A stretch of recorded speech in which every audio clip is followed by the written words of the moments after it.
Yun, happy farming mga ka-farmer. So nanganak na yung isa naming kambing. Tingnan nyo, ang laki ng mukha oh. So yung result ng breeding namin no. So yung tatay nito is galing kay Melvin. So yung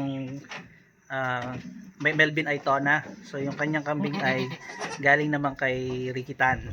So kumbaga nabili niya kay Ricky Tan. Kaya tingnan mo yung naging resulta ng aming bisiro. So ito ay babae, hindi siya lalaki ha. Malaki lang talaga yung ulo niya oh. Oh. Ang cute. So meron pa ditong isa. So ganun din. Ayan. Okay.